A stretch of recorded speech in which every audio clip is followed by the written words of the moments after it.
পুরনো সব ক্ষোভ যেন একটে সুযোগ পেয়ে বেরিয়ে আসছে। মুন্নির কিসের এত ক্ষোভ ছোট ভাবির ওপর? কোনো অজানা সত্য লুকিয়ে এর পেছনে? একটু পরপর থেমে থেমে চেঁচামেচি করে চলেছে মুন্নি। তাকে শান্ত করতে ব্যস্ত মারুফ। জান্নাত কেমন অদ্ভুতভাবে চুপচাপ দাঁড়িয়ে। ছোট ননদকে বাধা দেওয়ার কোনো রূপ ইচ্ছে তার মধ্যে দেখা যাচ্ছে না। আর মুইজের বড় বোন ময়না, এমন দুঃখময় সংকটের মুহূর্তে সে কেন অনুপস্থিত? ভাইয়ের এই দুর্দিনে তার কি থাকার কথা ছিল না? আজ হঠাৎ এই হাসপাতাল করিডোরে এমন অদ্ভুতের সব ঘটনা ঘটছে কেন? এসবের মূল হেতু কি? উত্তর সকলের অজানা। দেখতে দেখতে হাসপাতালের দিনগুলো কিভাবে যেন পেরিয়ে গেল। মা ও স্ত্রীর অবিরাম সেবা শুশ্রূষায়, সর্বোপরি মহান রবের অশেষ রহমতে ধীরে ধীরে সুস্থ হয়ে উঠছে মুইজ। অবশেষে হাসপাতালে সেই যন্ত্রণাদায়ক মানসিক ও শারীরিক অশান্তির দিনগুলোর অবসান হলো। হাসপাতাল থেকে ডিসচার্জ পেয়েছে সে। বাড়ি ফিরেছে আজ প্রায় 1 মাস। খোলা জানালা বরাবর উপস্থিত মুইজ, ডান হাতটি স্থাপিত জানালার গ্রিলে, দৃষ্টি নিবদ্ধ দূরাকাশে কিংবা কোনো অজানায়। গভীর ভাবনায় তলিয়ে মানুষটি। উদাস তার চাহনি। নিজের উপর না চাইতেও দিনকে দিন অসন্তোষ কাজ করছে, বিরক্তি কাজ করছে। হাহাকার হচ্ছে চারিপাশ। নিজ ভাগ্যের উপর কেমন হাসি পাচ্ছে। কি ছিল সে, আর আজ কোন অবস্থানে? এই ছিল তার ভাগ্যে? এমনটা না হলে কি খুব ক্ষতি হয়ে যেত? এমনটা যে স্বপ্নেও ভাবেনি। মুইজ কেন এত উদাস হয়ে পড়ছে? সে কি তবে ভুলতে বসেছে আল্লাহর সেই নির্দেশ? তিনি আল্লাহ যা করেন সে বিষয়ে তাকে প্রশ্ন করা যাবে না, বরং তাদেরকেই প্রশ্ন করা হবে। সূরা আম্বিয়া আয়াত 23। আল্লাহ তাআলা পূর্ব থেকে সকল সৃষ্টির তাকদীর নির্ধারণ করে রেখেছেন। আল্লাহ বলেন, জলে স্থলে যা কিছু আছে তা তিনিই অবগত। তার অজ্ঞাতসারে একটি পাতাও পড়ে না। মাটির অন্ধকারে, ভূগর্ভের অন্ধকারে স্তরে এমন কোনো শস্যকণা অঙ্কুরিত হয় না, অথবা রসযুক্ত কিংবা শুষ্ক এমন কোনো বস্তু নেই যা সুস্পষ্ট কিতাবে নাই। ভাগ্য মানুষের জীবনকে সংযত করে। আল্লাহ বলেন, এটা ভাগ্য নির্ধারণের জন্য যে তোমরা যা হারিয়েছ তাতে যেন তোমরা বিমর্ষ না হও, এবং যা তিনি তোমাদের দিয়েছেন তার জন্য হর্ষোৎফুল্ল না হও। আল্লাহ পছন্দ করেন না উদ্যত ও অহংকারকারীদের। সূরা হাদীদ আয়াত 23। আল্লাহ মানুষের জন্য যা নির্ধারিত করে রেখেছেন তা অবশ্যই বাস্তবায়িত হবে। পবিত্র কোরআন শরীফে ইরশাদ হয়েছে, আল্লাহ তার ইচ্ছা পূরণ করবেনই। আল্লাহ সবকিছুর জন্য স্থির করেছেন নির্দিষ্ট মাত্রা। সূরা তালাক আয়াত 3। মুইজ দিনকে দিন হতাশায় নিমজ্জিত হয়ে যাচ্ছে। তার বোধশক্তি ইন্দ্রিয় হতাশায় কার্যক্ষমতা হারাতে বসেছে। মাথার মধ্যে চেপে বসেছে ভুলভাল চিন্তাভাবনা। সে ওলটপালট ভাবছে, তাকদীরে ভরসা হারাচ্ছে, নিজেকে হেয় প্রতিপন্ন করছে, অকর্মণ্য ভাবছে। এই চরম দুঃসময়ে তার সঙ্গ ছাড়তে ভোলেনি সহধর্মিনী উক্তি। মা হয়তো পরিস্থিতির শিকার হয়ে কিংবা কখনো কখনো বধিনতার জন্য রাগ প্রকাশ করেছে। আদরের পুত্রকে কটু বাক্য বলে ফেলেছে। এতে আরো ভেঙে পড়েছে মানুষটি। কাকে আঁকড়ে ধরে এই দুঃসময় অতিক্রম করবে সে? জেনেও যেন জানা নেই। মুইজ যখন আবল তাবল ভাবনার গহিনী হারিয়ে ঠিক সে মুহূর্তে কাঁধে পেল অকৃত্রিম ভরসার হাতখানি। চট করে ঘোর কেটে গেল। ডান পাশে তাকালো সে। কেমন নিষ্প্রাণ সে চাহনি। উক্তির বুকে ব্যথা হচ্ছিল, জ্বলছিল চোখ। স্বামীর এমন করুণ রূপ কোনো স্ত্রীর কাম্য নয়, সহ্য করার মতো নয় এই দুর্বিষহ দৃশ্য। তার সুস্থ সবল অর্ধাঙ্গের আজ একই পরিণতি। নিজের পায়ে চলা, মাথা উঁচু করে বাঁচা মানুষটা আজ হুইল চেয়ারে। সেদিনে সেই অকল্পনীয় আক্রমণে মাথায় আঘাত পেয়েছিল মুইজ। রক্ত ঝরেছিল বেশ, প্রায় ভেঙে গিয়েছিল ডান পা। মাথায় আঘাত পেয়ে রাস্তার একপাশে অচেতন হয়ে পড়েছিল সে। শত্রুরা তখন অবিরামের লাথে আঘাতে ভেঙে দিয়েছিল পা। আরও অঘটন ঘটত, তবে ভাগ্যক্রমে সেখানে কোনো এক পথচারীর আগমন হয়েছিল। তাই তো অনিচ্ছা সত্ত্বেও পালাতে বাধ্য হলো শত্রুর দল। সেই পথচারী মুইজের রক্তাক্ত অবস্থা দেখে বেশ ঘাবড়ে যায়। দ্রুত কল করে নিকটস্থ পুলিশ স্টেশনে। অতঃপর ঘটনাস্থলে উপস্থিত হয় পুলিশ। আহত মুইজকে স্থানীয় হাসপাতালে ভর্তি করা হয়। মুইজের মোবাইল ও ওয়ালেট মারফত যোগাযোগ করা হয় ঢাকা নিবাসী পরিবারের সঙ্গে। খবর পেয়ে ছুটে আসে উক্তি ও পরিবারের সদস্যরা। সেই থেকে আরম্ভ তাদের দুর্দিনের। উন্মোচন হলো এক অসাধারণ নারী সত্তার। উক্তি নামক রমণী সত্যি সীমাহীন ধৈর্য নিয়ে জন্মেছে। সেই জন্মলগ্ন হতে ধৈর্যের পরীক্ষা দিয়ে আসছে, এখনো চলমান তা। অসুস্থ স্বামীর দিবারাত্রি সেবা শুশ্রূষা করা, তাকে মানসিকভাবে অনবরত অনুপ্রেরণা দেয়া, এসব মোটেও সহজ ছিল না। মানসিকভাবে ভেঙে পড়া একটা মানুষকে পূর্বের ন্যায় গড়ে তোলা বেশ কষ্টকর বটে। দিন নেই রাত নেই এই কষ্টকর কার্য জারি রেখেছে উক্তি। সে বিশ্বাসী মহান আল্লাহর উপর, তার অগাধ বিশ্বাস। স্বামী মানুষটির এই দুরবস্থা স্বল্প সময়ের জন্য। আল্লাহ তাদের পরীক্ষা নিচ্ছেন। ইনশাল্লাহ একদিন সব ঠিক হয়ে যাবে, সে আগের মতো হয়ে যাবে। উক্তি স্বামীর পানে তাকে মুচকি হাসি উপহার দিল। সে হাসিতে আজ বিমুগ্ধ হলো না মুইজ। আস্তে করে দৃষ্টি সরিয়ে নিল। তাকালো পূর্বের ন্যায় জানালা গলিয়ে বাহিরে। উক্তি স্বামীর থেকে কাঙ্ক্ষিত সাড়া না পেয়ে হতাশ হলো না। গত 1 মাস যাবৎ এটাই স্বাভাবিক, সাধারণ দৃশ্য। এতে হতাশ হওয়ার কিছু নেই। শুরু কষ্ট হতো, কান্নায় জ্বলে উঠত দু চোখ। বুকের ভেতরটায় ফাঁকা লাগতো, কেমন দমবদ্ধ লাগতো। ধীরে ধীরে সময়ের সঙ্গে এমন আচরণ এখন গাশ হয়ে এসেছে। তবুও স্বামীকে সেই পূর্বের ন্যায় দেখতে উদ্গ্রীব অনুমান। উক্তি সাইন ল্যাঙ্গুয়েজের ভাষায় হাত নাড়িয়ে বলল, খাবার খাওয়ার সময় হয়ে গেছে, আসুন খাবেন। মুইজ সাড়া দিল না। উক্তি পুনরায় বলল। মুইজ এখনো নিরুত্তর। উত্তরে আসে উক্তি যেই না মানুষটির কাঁধে হাত রাখলো অমনি নিঃশব্দে হাতটা সরিয়ে দিল মুইজ শীতল কণ্ঠে বলল, এনতেজা, বিরক্ত করিস না। কিন্তু আপনার খাবার ঔষধ খেতে হবে তো। উক্তি হাতের ইশারায় কথাটি বলল। মুইজ চুপ। উক্তি আস্তে করে জিভে ঠোঁট বুলিয়ে নিল। শব্দহীন ভাষায় বলল, খাবার এখানে নিয়ে আসি, এখানে খাবেন। অধৈর্য হয়ে তেতে উঠল মানুষটা। কণ্ঠস্বর স্বাভাবিকের চেয়ে বেশ উঁচুতে উঠে গেল। কইলাম না যা ভাগ হেনতে, কেন বিরক্ত করতাছস? দূর হ মোর চোখের সামনের থে। মুইজের রাগত বিরক্তিকর কণ্ঠে উক্তি বড় কষ্ট পেল। আঘাত হানল মনে। তবুও ঠোঁটে হাসি ঝুলিয়ে সে কাছে এলো। স্বামীর কাঁধে আলতোভাবে হাতটি রেখে ইশারায় বলল, চলুন খাবেন। মুইজ আশ্চর্যজনিত চোখে তাকিয়ে, এ কি মাটির তৈরি নারী নাকি কোনো লৌহ মানবী? এত রাগ অপমান অবজ্ঞা সহ্য করে যাচ্ছে কি করে? সে তো পারছে না। নিজের এই অপারগতা অক্ষমতা লোকের বাঁকা দৃষ্টি সহ্য করতে পারছে না।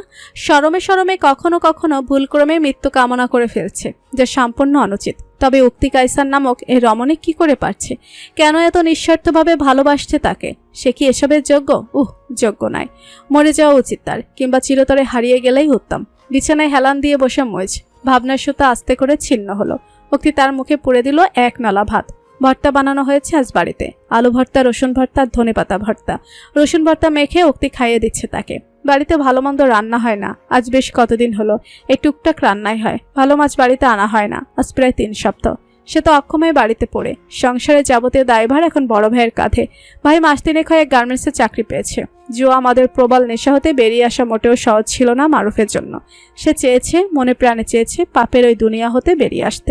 এজন্য অদম্য লড়াই করতে হয়েছে বারংবার। রাসূলুল্লাহ সাল্লাল্লাহু আলাইহি ওয়াসাল্লাম বলেছেন, নেশা উদ্রেককারী প্রতিটি বস্তু মদের অন্তর্ভুক্ত, আর নেশা সৃষ্টিকারী প্রতিটি বস্তু হারাম। যে ব্যক্তি একবার নেশা উদ্রেককারী জিনিস পান করলো সে তার 40 দিনের সালাতের কল্যাণ থেকে বঞ্চিত হলো। সে যদি তওবা করে আল্লাহ তার তওবা কবুল করতে পারেন। সে যদি চতুর্থবার তা পান করে তবে আল্লাহ তাকে জাহান্নামীদের ঘা থেকে নির্গত পুঁজ খাওয়াবেন। আবু দাউদ 3680। রাতের আধারে নিজ ঘরে নেশাদ্রব্যের জন্য তুমুল পাগলামি করতো মারুফ। ছটফট করত, খামচে ধরত মাথার চুল, টেনে ছিঁড়ে ফেলতে চাইতো চুলগুলা। জোরে জোরে চিৎকার করে কাঁদত সে। একটুখানি নেশা করার জন্য আকতিতে ফেটে পড়ত। ওর এই ভয়াবহ অবস্থা। পারিপার্শ্বিক পরিবেশে ভয় পেত জীবন। কাকির কোমর জাপটে ধরে ভয়ে থরথরিয়ে কাঁপত। উক্তি তৎক্ষণাৎ কোনোরকম বুঝিয়ে শুনিয়ে জীবনকে নিয়ে সেতা হতে চলে যেত। মুইজ ও জান্নাত যথাসম্ভব সামলে নিত মারুফকে। উক্তি শিক্ষিতা রমণী। ইন্টারনেট দুনিয়ায় সে বেশ অভ্যস্ত। অবসর পেলে নেট ঘেটে ঘেটে বিভিন্ন পদ্ধতি বের করত সে। নেশার জগৎ থেকে কিভাবে বের হওয়া যায় সেসব দেখত, শিখত। সেই অনুযায়ী জান্নাতকে টিপস দিত উক্তি। জান্নাত শুনত, ঠেলায় পড়ে মানতে বাধ্য হতো। দুজা মিলেমিশে নিজেদের সেরাটা দিয়েছে। মারুফের সুস্থতায় তাদের অবদান কম নয় বৈকি। মারুফ আজ মহান রবের সীমাহীন রহমতে নেশার জগৎ হতে বেরোতে সক্ষম হয়েছে। মন দিয়ে চাকরি করছে সে। ছোট ভাইয়ের অসুস্থতায় পুরো পরিবারের দায়িত্ব এখন তার কাঁধে। তাই তো সবটা যথাসম্ভব সামাল দিতে ঘন্টা কয়েক ওভারটাইম করছে সে। এতে মাস শেষে বেতনের পাশাপাশি অতিরিক্ত কিছু অর্থ মিলছে। কঠোর পরিশ্রম করছে সে। চাইছে তার পরিবার একটুখানি ভালো থাকুক। উক্তি আরেক নলা মুখে পুড়ে দিল। মুখে অরুচি, মনে দহনের পীড়া। তবু অনিচ্ছুক চিত্তে স্ত্রীর হাতে খাবার খেতে লাগলো মুইজ। খাওয়া শেষে মুখটা ধুয়ে দিল উক্তি। শাড়ির আঁচলে মুছে দিল ভেজা ঠোঁট দুটো। বাড়িয়ে ধরলো পানির গ্লাস। এক ঢোক পানি পান করলো মানুষটা। গ্লাস তার হাতে। উক্তি হাত বাড়িয়ে বালিশের পাশ হতে ওষুধের বক্স হাতে নিল। সেখান থেকে ওষুধের পাতা হতে ছিঁড়ে নিল এবেলার ওষুধগুলো। মুইজ হাত বাড়িয়ে ওষুধ নিল। বেদনা বিদুর হেসে পানির সঙ্গে ঢকঢক করে গিলে নিল ওষুধ। উক্তি জখম হৃদয়ে বসে উপলব্ধি হলো আরো একবার, ভালো নেই তার মানুষটি। একটু প্লেট ও গ্লাস হাতে মাঝের ঘরটিতে পৌঁছালো উক্তি। বাকি সব নোংরা প্লেটের সঙ্গে এটিও রাখতে যাচ্ছিল। সব নিয়ে ধুতে যেতে হবে কলপারে। অকস্মাৎ শোনা গেল মেয়েলি আদেশের কণ্ঠস্বর। খারান ভাবি। পরিচিত কণ্ঠে স্থির হয়ে দাঁড়িয়ে গেল উক্তি। প্লেট হাতে ঘুরে তাকালো ডানে।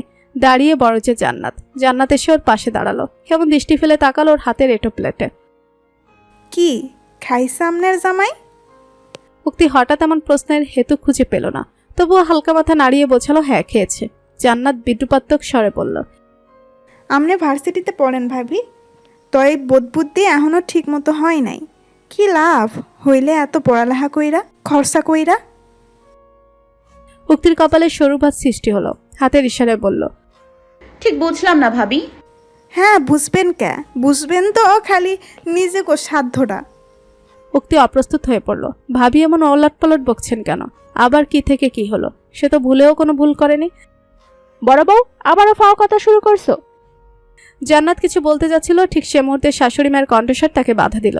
দুই পুত্রবধূ ঘুরে তাকালো শাশুড়ির দিকে। উক্তি ভালোমতো সোজা হয়ে তপ্তশ্বাস ফেলল।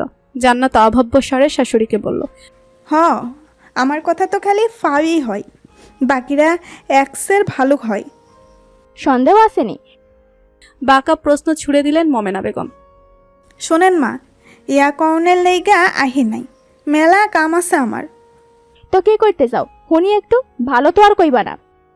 জান্নাতের প্রসঙ্গে বাগবিতণ্ডা সৃষ্টি না করে সরাসরি বলে বসল, আপনার ছোট বউ এমন বিবেক বুদ্ধিহীন কেন মা? জিগান্ত হ্যারে। মোমেনা বেগম এক ঝলক উক্তির দিকে তাকিয়ে বললেন, কি করছে ওই? আপনার বড় পোলাই কাইল কতগুলো রসুন আনছে, হ্যান নাকি রসুন ভর্তা খাইতে মনে চাইছে।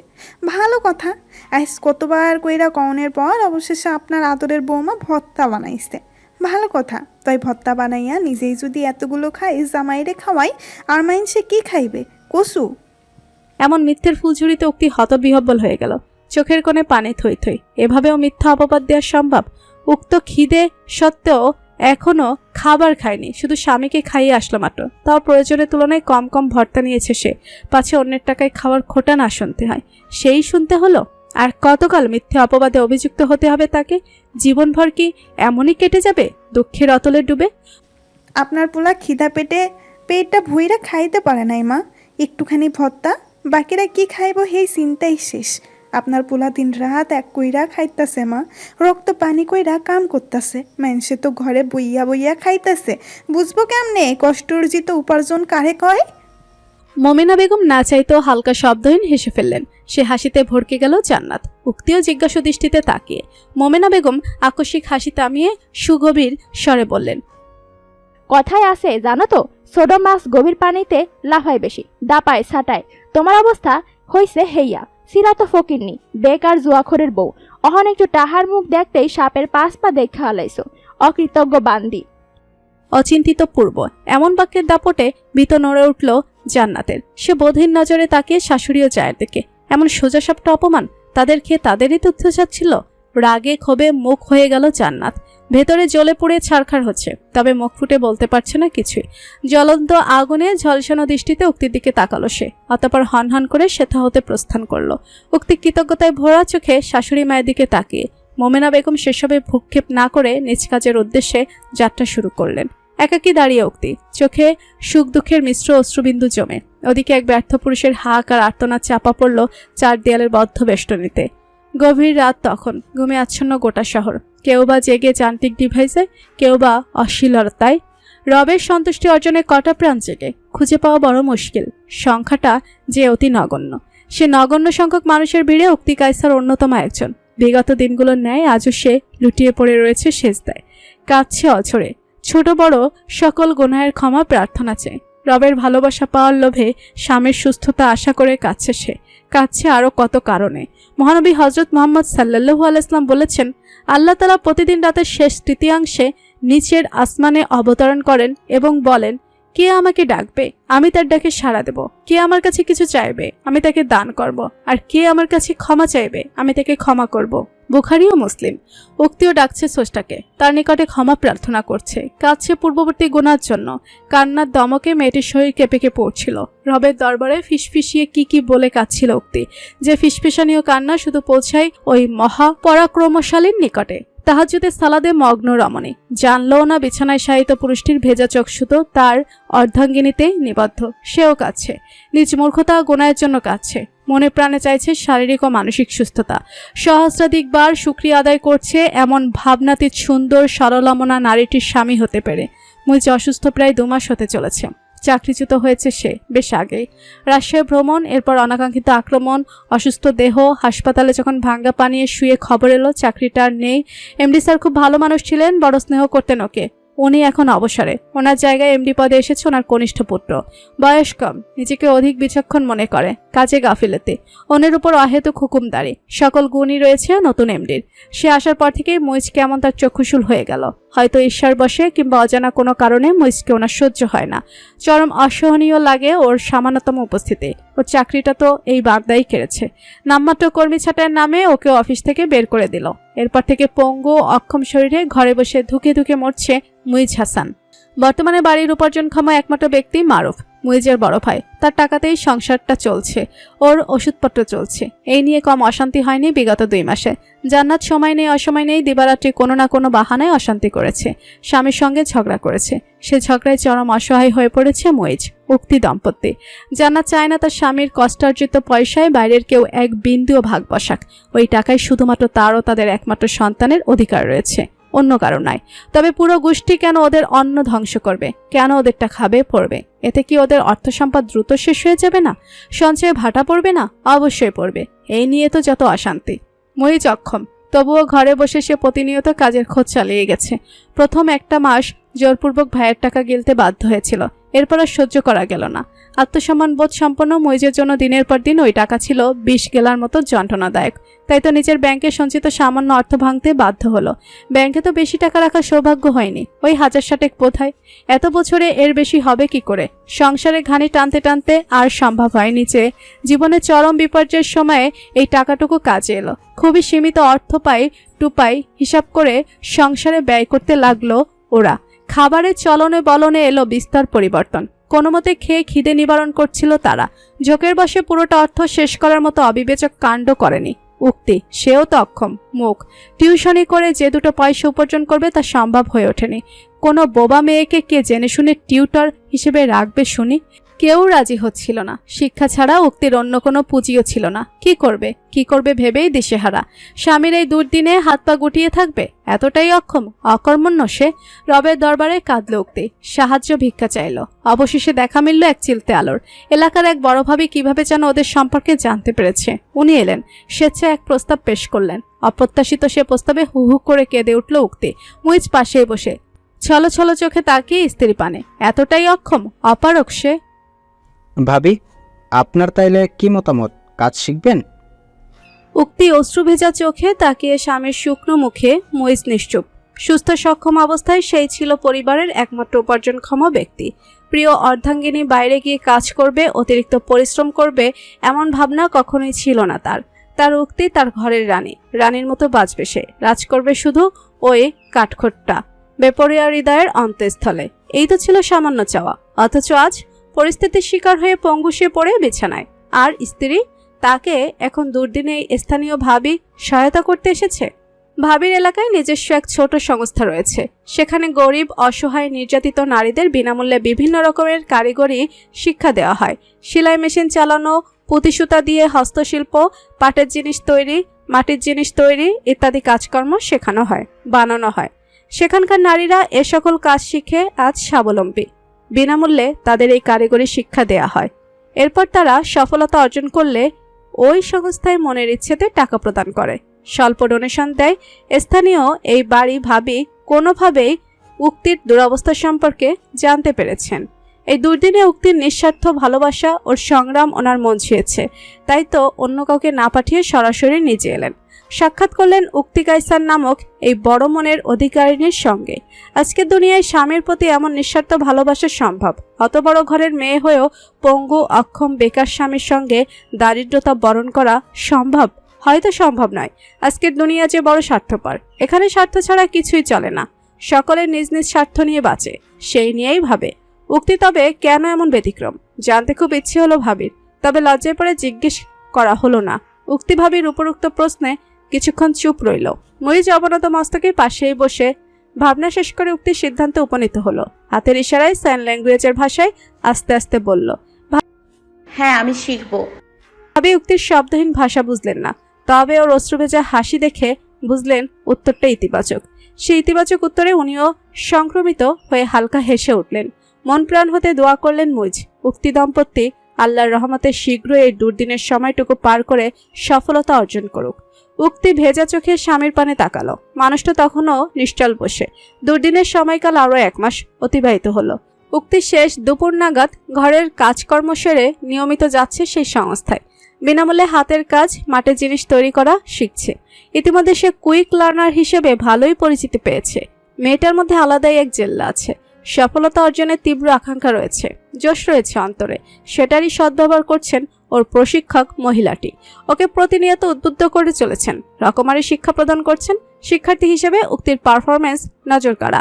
ওকে দেখে বোঝার উপায় নেই যে সে স্বনামধন্য কায়সার সাহেবের একমাত্র কন্যা উক্তি কায়সার। বড় ঘরের রাজকন্যা সে। ওর এখন একটাই পরিচিতি, মুইজ হাসানের ঘরের রানী সে, এক সাধারণ গৃহবধূ। অন্যদের সঙ্গে সুন্দর আচরণের মাধ্যমে ও নিঃশব্দ ভাষার মাধ্যমে বেশ মিশে গিয়েছে উক্তি। দুজন অল্পবয়সী ভাবি তো ওর মতো উ আ শব্দ করে ওর সঙ্গে উল্টোপাল্টা কিসব বলেন। শব্দহীন আলাপন করতে চান ওনারা। উক্তি তাদের এই প্রচেষ্টা অকৃত্রিম আচরণে মুগ্ধ, আবেগতাড়িত। সকলের ভালোবাসায় শিখত সে। এই জীবনে এত মানুষের ভালোবাসা লেখা ছিল তার তকদিরে, সে যে কোশমিন কালেও কল্পনা করেনি। কে বলেছে উক্তি কায়সার কারো ভালোবাসা পাওয়ার যোগ্য নয়? অপয়া, অলক্ষী সে। আজ গোটা পৃথিবী দেখুক, উক্তির মতো বোবা মেয়েটাও ভালোবাসার দাবিদার। সেও নিঃস্বার্থভাবে ভালোবাসতে জানে, ভালোবাসার প্রতিবাদ দিতে জানে। হ্যাঁ, জানে সে সময়টা তখন শেষ বিকাল। ব্যস্ত নগরীর ব্যস্ততা সে সময় তুঙ্গে। শহরের যততত্র ঘরে ছুটছে কর্মজীবী নারী ও পুরুষের দল। রাস্তায় রাস্তায় যানজট লেগে সূর্য মামার অদম্য তেজ ফুরিয়ে এসেছে প্রায়। অর্ধ ঘন্টার মধ্যে পশ্চিম আকাশে অস্ত যাবে সে। শহরের এক প্রান্তে কালো রঙা এসি গাড়ির মধ্যে বসে মানুষটা যানজটে আটকা পড়ে বিরক্ত সে। কপালে অসন্তোষের ফলস্বরূপ সৃষ্টরেখা দৃশ্যমান। পাশেই বসে পিএ, তার পার্সোনাল অ্যাসিস্ট্যান্ট বুলবুল। বুলবুল ভীতস্বরে আস্তে ধীরে বলে চলেছে, স্যার, গত 2 সপ্তাহ ধরে মুইজ হাসান আমাদের নেটওয়ার্কের বাইরে। সে কোথায় যাচ্ছে, কি করছে জানা যায়নি। আমাদের চোখে এক প্রকার ধুলো দিয়ে গায়েব হয়ে গেছে সে। সেই সকাল সকাল বেরোয় আর বেশ রাত করে ফেরে। মাঝের সময়টা কোথায় যায়, কি করে জানা যায়নি। আমরা যথাসম্ভব চেষ্টা করে যাচ্ছি। ধারণা করছি মুইজ হাসান কোনো অপকর্মে জড়িয়ে গেছে, তাই এত লুকোচুরি করছে, আমাদের ধোঁকা দিতে চাইছে। কিন্তু স্যার, প্রশ্ন তো একটা থেকেই যায়, সে জানলো কি করে যে আমরা তার পিছু নিচ্ছি, ফলো করছি? সে কি? বুলবুলের কথার মাঝে ফুল স্টপ বসিয়ে জাওয়াত কায়সার নিশ্চিত কণ্ঠে বলে উঠল, তোমাদের ম্যাডামের লাস্ট আপডেট কি? ম্যাডাম? সে প্রসঙ্গ আসতেই আকস্মিক বিলাই হয়ে গেল বুলবুল। মিউ মিউ চেহারাটা। কি বলবে, কতটুকু ধামাচাপা দেবে বুঝে উঠতে পারছে না। মনে মনে হিসাব কষতে ব্যস্ত। যাওয়ার ঠিক তা অনুধাবন করতে পারল, তাই তো হুমকিস্বরে জানান দিল, মিথ্যা বলার ইচ্ছেটা গিলে ফেলো বুলবুল, নইলে চাকরি যাওয়াটা শুধুমাত্র সেকেন্ডের ব্যাপার হবে। এই রে, স্যার ঠিক বুঝে গেছেন। ওর অভিসন্ধি ধরে ফেলেছেন। এবার কি করবে সে? কোথা থেকে কোন শব্দ বাক্যটা চতুরতার সহিত সরাবে? সব বললে যে কপালে দুঃখ আছে। গলা থেকে ব্যাং সরিয়ে মুখ খোলো বুলবুল, মেজাজ কিন্তু বিগড়ে যাচ্ছে আমার। ত্বরান্বিত বলে উঠল বুলবুল। এই না না না না না, বলছি স্যার, বলছি আসলে নিশাত ম্যাডাম।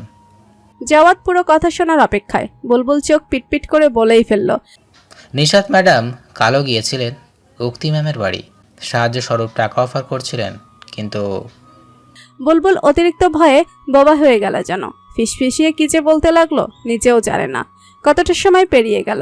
ঘূর্ণিঝড় ক্যাটরিনা এখনো আঘাত হানছে না কেন? ভুল করে পার্শ্ববর্তী দেশের ওপর দিয়ে চলে গেল নাকি? ভয়ে আতঙ্কে আস্তে ধীরে চোখ মেলে তাকালো বুলবুল। মুখখানা ভয়ে লাল টুকটুকে রূপ নিয়েছে। চোখ মেলেই তড়িৎ বিহব্বল হয়ে গেল বুলবুল। স্যার ওকে তুলোধুনো না করে গাড়ির জানালা গলিয়ে বাহিরে কি দেখছেন, তাও এমন গাঢ় নজরে? মনে মনে বিশাল কৌতূহল জন্ম নিল।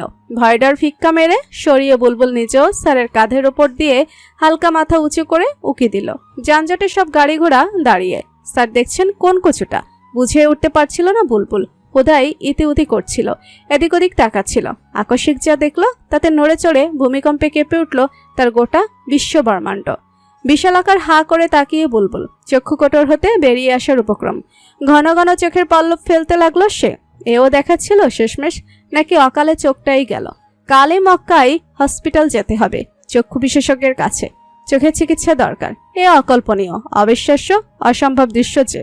রাত্রি তখন গভীর। নিজ ঘরে আরাম কেদারায় শুয়ে জাওয়াত। কৃত্রিম আলো নিভিয়ে রাখা, জ্বলছে শুধু হালকা আলোর ডিম লাইট। সে আধারে দৃশ্যমান, মুখভঙ্গি কেমন নিষ্পাপ। নিশাত স্বল্প দূরত্বে বিছানায় বসে, পরনে কৃষ্ণাব নাইট গাউন, একাকী বলে চলেছে। উক্তিটা বড্ড কষ্ট পাচ্ছে। এতটা অসহায় তো দুর্দশাও ডিজার্ভ করে না। তোমার বোন হয়েও বাবার একমাত্র মেয়ে, এবারের মেয়ে হয়ে উক্তি কিনা দরিদ্রতায় জর্জরিত। এই দৃশ্য সহ্য করার মতো নয়। কালও গিয়েছিলাম ও বাড়িতে, এনিয়ে বিনিয়ে হেল্প করতে চাইলাম। উক্তি কিছুতেই সে হেল্প নিল না। মেয়েটা বরাবরই আত্মসম্মান বোধ সম্পন্ন গো। এখন তো দ্বিগুণ আত্মসম্মান। আফটার অল মুইজ হাসানের বউ হয়েছে কিনা স্বামীর গুণাবলী ওর মধ্যেও দিনকে দিন ট্রান্সফার হচ্ছে। কিছুতেই টাকাগুলো নিল না, ফিরিয়ে দিল আমায়। জাওয়াত সবটাই শুনল, তবে নিশ্চুপ, কিছুই বলল না। ভালো মন্দ কোনরূপ মন্তব্য পেশ করলো না। নিশাত এতক্ষণে স্বামীর দিকে তাকালো, ম্লান কণ্ঠে বলল, মুইজ ভাই দিনরাত চেষ্টা চালিয়ে যাচ্ছে, তবে কোনো সুরাহা মেলেনি। জানো, উক্তি বলেছিল মুইজ ভাই সম্ভবত এখন কোনো কাজ পেয়েছে। সেই সকালে যান, রাত করে ফেরেন। ওনার বড্ড ক্লান্ত দেখায়। উক্তি জিজ্ঞেস করেছিল উনি কী কাজ পেয়েছেন, কোথায় যান ইত্যাদি কোয়েশ্চেন, কিন্তু মুইজ ভাই বলেননি নাকি, এড়িয়ে গেছেন। উদ্বিগ্ন হয়ে নিশাত শুধিয়ে উঠল, হ্যাঁ গো, আমার না চিন্তা হচ্ছে। অভাবের তাড়নায় মানুষ কখনো কখনো আর মানুষ থাকে না, অমানুষে পরিণত হয়। আল্লাহ না করুক মুইজ ভাই কোনো অসৎ পথে জড়িয়ে যাননি তো? না, অসম্ভব। জীবনে প্রথমবার বোধহয় মুইজ হাসানের সপক্ষে বুলি ফুটল জাওদের মুখে। আত্মবিশ্বাসী সে শব্দগুচ্ছ। নিশাত আশ্চর্যজনিত চোখে তাকিয়ে স্বামীর দিকে। তার স্বামী মানুষটি মুইজ ভাইয়ের পক্ষে বলল, নাকি সে ভুল শুনল? নিশ্চিত হতে নিশাত বলে উঠল, কি বললে তুমি? মুইজ ভাই কোনো অসৎ পথে জড়িয়ে যাননি? জাওয়াত নেচি কণ্ঠে বলল। না। নিশাত আগ্রহী হয়ে উঠল, জিজ্ঞেস করল, তুমি কি করে বলছো এ কথা? আর তুমি জাওয়াত কায়সার কিনা বোন জামাইয়ের সপক্ষে কথা বলছো? এ যে আশ্চর্যজনক দৃশ্য গো, জীবনে প্রথমবার দেখছি, শুনছি। মিটিমিটি হাসছে নিশাত। সে হাসিতে অপ্রস্তুত হয়ে পড়ছে জাওয়াত। মুখ ফসকে কেন যে ওই বেটার সপক্ষে বলতে গেল? বউ তো এখন মজা লুটে নিচ্ছে। বিরক্তিকর এক মুহূর্ত। ফস করে দম ছাড়লো জাওয়াত। নিশাত আস্তে ধীরে হাসি মুছে স্বাভাবিক স্বরে বলল, তুমি কি কথাটা আন্দাজে বললে নাকি নিশ্চিত হয়ে? কণ্ঠে তো আত্মবিশ্বাস ফুটে উঠল। উহু, কথা লুকাবে না। তুমি কি জানো মুইজ ভাই কি কাজ করেন, কোথায় যান? জানি না। এই বলো না, তুমি কি জানো মুইজ ভাই কি কাজ করেন? জাওয়াত নীরব। সে কিছু বলতে ইচ্ছুক নয়। নিশাত উত্তরের অপেক্ষায় খানিকক্ষণ ধৈর্য ধরল, তবে উত্তর মিলল না। সে পুনরায় জিজ্ঞেস করে উঠল, বলো না গো, উনি কোনো অন্যায় করছেন না তো? জাওয়াদের চক্ষু বুজিয়ে এলো। বদ্ধ চোখের পাতায় ভেসে উঠল সে অবিশ্বাস্য দৃশ্যটি। তড়াক করে চোখ মেলে তাকালো সে, দৃঢ় কণ্ঠে বলল, মুইজ কোনো অন্যায় করছে না। তোমার ননদকে অহেতুক দুশ্চিন্তা করতে নিষেধ করো। কথাটি শুনে বেশ স্বস্তি পেল নিশাত। সে স্বস্তি প্রকাশ পেল নিঃশ্বাসে। হালকা হাসি মাখা মুখে নিশাত বলল, চিন্তামুক্ত করলে গো, মেনি মেনি থ্যাঙ্কস। জাওয়াত বোধহয় মনে মনে সন্তুষ্ট হলো। আজ ঠিক কতগুলো দিন মাস পর তাদের মধ্যে স্বাভাবিক কথাবার্তা হচ্ছে। বউ হাসি মুখে ধন্যবাদ জানাচ্ছে। তারা শেষ কবে এমন স্বাভাবিকভাবে কথা বলেছে তো স্মরণ করা কিছুটা জটিল বটে। অতীতের পাতা হাতড়ে হাতড়ে উত্তর খুঁজে বের করতে হবে। এই যে তারা স্বামী স্ত্রী কথা বলছে স্বাভাবিক টোনে, কোনোরূপ বাগবিতণ্ডা নেই, উচ্চস্বরে হইচই নেই, নেই কোনো মন কষাকষি। দুজনেই ভালোভাবে বলছে, একে অপরের কথা শুনছে, কথা বলে শান্তি পাচ্ছে, স্বস্তি পাচ্ছে। এই তো দাম্পত্যের চিত্র হওয়া উচিত, কোনো অশান্তি মোড়ানো দৈনন্দিন জীবন নয়। অপরদিকে নিশাত মনে মনে ভেবে চলেছে, কি এমন কাজ করেন মুইজ ভাই, জানিয়ে এত লুকোচুরি খেলা। সকালের হালকা রৌদ্র কাটিয়ে এলো দুপুর। নিজ নিজ কর্মে ব্যস্ত জনজীবন। বিস্তার দিগন্ত জুড়ে আস্তে ধীরে দেখা দিচ্ছে পরিবর্তন। সূর্য ঢাকা পড়ছে কালো মেঘের আড়ালে, ধরণী তলিয়ে যাচ্ছে আধারে, অশান্ত হয়ে পড়ছে বৃক্ষরাজি। পশু পাখি সব উদ্ভ্রান্তের ন্যায় ছুটাছুটি করছে। বাহিরে অবস্থানরত প্রতিটা মানুষ ভীত হয়ে পড়ছে। প্রকৃতির এই বিভৎস রূপ দেখে তারা বিস্মিত, ভীত। বাতাসের শৈশ তীব্র হুঙ্কারে কানে তালা লেগে যাওয়ার উপক্রম। মোংলা সমুদ্র বন্দর। কক্সবাজারে মহাবিপদ সংকেত জানালো আবহাওয়া অধিদপ্তর। উপকূলে ধেয়ে আসছে প্রলয়ঙ্কারী ঝড়। সমুদ্রের জল আজ অবদ্ধ অস্থির, তেড়ে ফুড়ে আশ্রে পড়ছে স্বচ্ছ বালুময় সমুদ্র তটে। সমুদ্র তীরবর্তী নারকেল গাছগুলো বাতাসের দাপটের সঙ্গে টিকে থাকার সর্বোচ্চ লড়াই চালিয়ে যাচ্ছে। একে একে যাচ্ছে গাছের দেহ, মাটি ফুঁড়ে উল্টে পড়বে বুঝি দত্তকার এক একটি গাছ। শহুরে জনপদে শক্তিশালী বাতাসে সব কেমন এলোমেলো রূপ ধারণ করেছে। কর্মব্যস্ত মানুষগুলো কাজকর্ম ফেলে নিজ নিজ বাড়ি ছুটছে, আর বাড়িতে অবস্থানরত মানুষগুলো আতঙ্কিত প্রকৃতির এই ভয়ঙ্কর রূপ দেখে। হ্যাঁ, গতকাল থেকে আবহাওয়া অধিদপ্তর সতর্কবার্তা জানিয়েছিল, তাই বলে এত ভয়াবহ ঝড় আসতে চলেছে বুঝতে পারেনি কেউ। উক্তি ও পরিবারের সদস্যরা উদ্বিগ্ন হয়ে ঘরে বসে উক্তি অনবরত স্মরণ করে চলেছে মহান আল্লাহকে। মারুফকে একটু ফোন করা হয়েছে, সে শীঘ্রই বাড়ি ফিরছে। ওদিকে মইজকে কল করেও পাওয়া যাচ্ছে না, কল ধরছে না সে, কিংবা নেটওয়ার্কের প্রবলেম। উক্তি এতেই ভীত সন্ত্রস্ত হয়ে পড়ছে, বারবার রবকে ডেকে চলেছে। ভয় হচ্ছে, কুচিন্তা হানা দিচ্ছে মনে। বাতাসের পৈশাচিক নির্যাতনে তাদের বাড়ির টিন শেড গাহিম করার শব্দ সৃষ্টি হচ্ছে। সিনেমার সেই গাছ ছমছমে পরিবেশের মতো রূপ ধারণ করেছে আশপাশ। বাতাস ধীরে ধীরে বেড়েই চলেছে। এবার বাতাসের সঙ্গী রূপে উপস্থিত হলো বৃষ্টি। অদম্য বাতাস ও বৃষ্টির মেলাবন্ধনে অত্যাচারী তুফান উঠল ধরণীর বুকে। উক্তি মাঝের ঘরটিতে শাশুড়ি মা বড়জায়ের সঙ্গে বসে মনে মনে পড়ে চলেছে, হে আল্লাহ, আমাদের আশেপাশের জনবসতির বাহিরে বৃষ্টি দাও, তোমাদের উপর নয়। চলুন বন্ধুগণ, আজ এই বৃষ্টিস্নাত লগনে জেনে নি বৃষ্টির সময় 6টি সুন্নাত। বৃষ্টির দোয়া পাঠ করা। দোয়াটি হলো আল্লাহুম সত্তাবাতাফিক। হে আল্লাহ, কল্যাণকর বৃষ্টি দাও। বুখারী 691। অতি বৃষ্টি বা ক্ষতিকর বৃষ্টি হলে এই দোয়া পাঠ করা। আল্লাহুম অল ইয়ানা আলা আলায়াত। হে আল্লাহ, আমাদের আশেপাশে জনবসতির বাহিরে বৃষ্টি দাও, আমাদের উপর নয়। বুখারী 933। আল্লাহর ভয়ে ভীত সন্ত্রস্ত থাকা। উম্মুল মুমিনের আয়েশা রাদিয়াল্লাহু বলেন, আকাশ মেঘাচ্ছন্ন হলে এবং ঝোড়ো হাওয়া প্রবাহিত হলে প্রিয় নবী সাল্লাল্লাহু আলাইহি সাল্লাম ঘাবড়ে যেতেন যে এটি আল্লাহর আযাব কিনা। সহিহ মুসলিম 1957। বৃষ্টিকে আল্লাহর রহমত বলে অভিহিত করা। উম্মুল মুমিনিন আয়েশা রাদিয়াল্লাহু বলেন, প্রিয় নবী সাল্লাল্লাহু আলাইহি সাল্লাম যখন বৃষ্টি দেখতেন তখন বলতেন, এ তো আল্লাহর রহমত। সহিহ মুসলিম 1957। বৃষ্টিবাদল সংক্রান্ত কুসংস্কার থেকে মুক্ত হয়ে আল্লাহর প্রতি বিশ্বাসী হওয়া। প্রিয় নবী সাল্লাল্লাহু আলাইহি সাল্লাম হাদিসে কুদসিতে বলেন, যে বলে আল্লাহর করুণা ও রহমতে আমরা বৃষ্টি লাভ করেছি, সে হলো আমার প্রতি বিশ্বাসী এবং নক্ষত্রের শক্তির প্রতি অবিশ্বাসী। আর যে বলেছে অমুক অমুক নক্ষত্রের প্রভাবে আমাদের উপর বৃষ্টিপাত হয়েছে, সে আমার প্রতি অবিশ্বাসী এবং নক্ষত্রের প্রতি বিশ্বাসী স্থাপনকারী। সহিহ মুসলিম 846। বৃষ্টির পানি গায়ে লাগানো। রাসূলুল্লাহ সাল্লাল্লাহু আলাইহি ওয়াসাল্লাম বৃষ্টির পানি গায়ে লাগাতেন। সহিহ মুসলিম 1956। বৃষ্টির সময় দোয়া কবুল হয়, তাই এ সময়ে দোয়া করা হয়। রাসূল সাল্লাল্লাহু আলাইহি ওয়াসাল্লাম বলেছেন, 2 সময়ের দোয়া প্রত্যাখ্যান হয় না, কিংবা কম প্রত্যাখ্যান হয়, 1 আজানের সময়, 2 বৃষ্টির সময়। উক্তি দোয়া দরুদ পড়ে চলেছে। ভীত মনে স্বামীর সুস্থতা কামনা করছে। ওদিকে মুন্নি, সে তো নিজ ঘরে কোনো গোপন কর্মে লিপ্ত। হাতে অল্প দামি বাটন ফোন নিয়ে বিছানায় উপর হয়ে শুয়ে সে, কানে ঠেকানো সে ফোন, কারোর সঙ্গে ফুসুর ফুসুর আলাপে ব্যস্ত। এসব ঝড় বৃষ্টিতে মন দেওয়ার মতো সময় নেই তার। বৃষ্টি হচ্ছে, এ আর তেমন কি, আগে কখনো কি বৃষ্টি হয়নি? যত সব। ভয়ঙ্কর তাণ্ডবে লণ্ডভণ্ড জনজীবন। আকস্মিক ঘটে গেল এক অভাবনীয় অঘটন। অস্ফুট অবসরে চিৎকার করে উঠল উক্তি। চারিদিকে ঘনিয়ে এসেছে ভুতুড়ে শিহরণ, জাগানিয়া আধার। ঝড় বৃষ্টির নির্মম পাশবিকতায় পরিবেশ তখন বড্ড অশান্ত। বাতাসের তীব্র চোখ রাঙানির তোপে পথ প্রান্তর ক্ষতিগ্রস্ত। তুমুল বেগে বৃষ্টিপাত হচ্ছে। রাস্তায় গাড়ি ঘোড়া খুবই কম, যা আছে সব ছুটছে নিজ নিজ বাড়ির দিকে। ফাঁকা ওই হলদে ডিজাইন আঁকা রিকশাটিও ছুটে চলেছে গ্যারেজের উদ্দেশ্যে। সেখানে মালিককে রিকশা বুঝিয়ে দিয়ে চালক ছুটবে তার নিজ আবাসের উদ্দেশ্যে। এই আতঙ্কে ডুবন্ত আবহাওয়ায় কম্পিত দেহে রিকশাওয়ালা এগিয়ে যাচ্ছিল। আকস্মিক শোনা গেল এক পুরুষালী কণ্ঠস্বর, এই খালি দাঁড়াও দাঁড়াও। কাপা কাপা দেহে রিকশা থামিয়ে ফেলল রিকশাওয়ালা। পরনে তার ভেজা শার্ট, প্যান্ট, গলায় ঝুলছে গামছা। বৃষ্টির জলে সিক্ত মুখশ্রী। ডাক দিয়ে থামানো সেই পথচারী লোকটি দ্রুত পায়ে ছুটে এলো, উঠে বসলো রিকশায়।